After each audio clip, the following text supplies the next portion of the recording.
প্রাকৃতিক দৃশ্য নিয়ে নতুন একটি ব্লগে যা যা থাকছে তা ভিডিওর মধ্যে দেখতে পারবেন।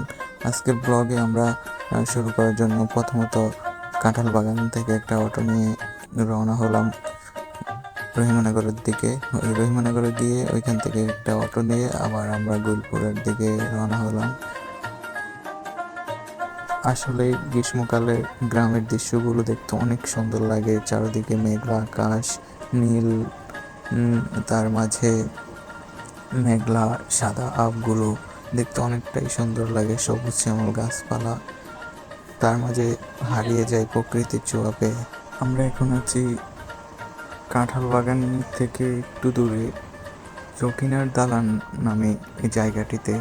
জায়গাটার ভিউজটা অনেকটা সুন্দর। এখানে খোলা মাঠ, চারদিকে গাছপালা, দেখতে খুবই অস্থির লাগে।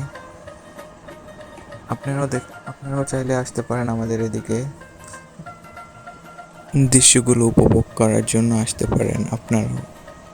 আশরাফপুর এবং রহিমানগর, আমুজান, এই জায়গাগুলো অনেকটাই সৌন্দর্য গ্রীষ্মকালে থাকে। আপনারা চাইলে সবাই আসতে পারেন।